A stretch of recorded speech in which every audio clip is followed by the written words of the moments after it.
তার জন্য অ্যাকচুয়ালি গতকালকে একজন নিরুপমা দেববর্মা কৃষ্ণনগর বাড়ি, উনি একটা কমপ্লেন করেছে আমার থানাতে। ওনার ঘরে যে কাজ করার একজন মেয়েলোক ছিল, তার বাড়ি সিমনাতে, রামদাসপাড়াতে।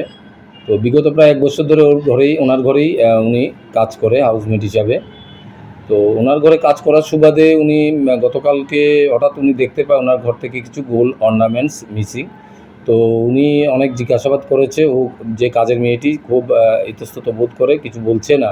তখন আমাদের কাছে একটি কমপ্লেন ফাইল করে এবং ওই মেয়েটির বিরুদ্ধে, এবং কমপ্লেন মতো আমি একটা কেস রেজিস্টার করি। এই সুবাদে এখানে লেখা হয়েছিল একটি গোল্ডের চেইন, একটি ডায়মন্ড প্যান্ডেন্ট, এক পেয়ার কানের ডায়মন্ডের নিয়ে গেছিলো। আরও 1-2টা জিনিস আছে যেগুলো আমরা ইনভেস্টিগেশানে দেখছি। তো কেসটা রেজিস্টার করার পর আমি কুশা দেববর্মা সাহেবকে আমি এটা এন্ডোর্সমেন্ট করি এবং উনি ইনভেস্টিগেশানে আজকে ওই মেয়েটার বাড়িতে তল্লাশি করে, কাজের মেয়েটার বাড়িতে তল্লাশি করে গোল্ডেন চেইন এবং একটা প্যান্ডেন্ট এবং কানের পেয়ারটা রিকভারি করতে পেরেছি।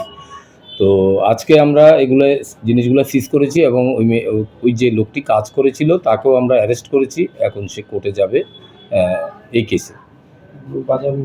এগুলা চেইনটা প্রায় 5.450 গ্রাম, এটা 66,000 ভ্যালু। আর ডায়মন্ড লকেট এবং ডায়মন্ডের টপ এবং থাবা যেটা আছে, দুটোটা 1,45,000 টাকার মূল্য আছে। আমরা জুয়েলারি থেকে এগুলা অ্যাসেসমেন্ট করে এনেছি। তো টোটাল বাজার মূল্য 2,11,000 টাকার মতো এগুলা ধরা আছে এখানে। কোথায় থেকে পাওয়া গেছে চেনগুলো যে কাজ করে ওর ঘর থেকে, ও ভগবান ঠাকুর চমুনিতে ভাড়া থাকে। এখানে কাজ ছাড়ার পর যখন কিছু একটা ঝগড়া হয়েছিল তাদের ঘরে, তখন মেয়েটি তাদের কাজ ছেড়ে দেয় এবং সে ভগবান ঠাকুরে চমুনিতে একটা বাড়িতে ভাড়া থাকে, ওর রিলেটিভের কাছেই ওখানেই থাকে। তখন খবর নিয়ে ওই বাড়িতে সার্চ করে এই জিনিসগুলো পাওয়া গেছে।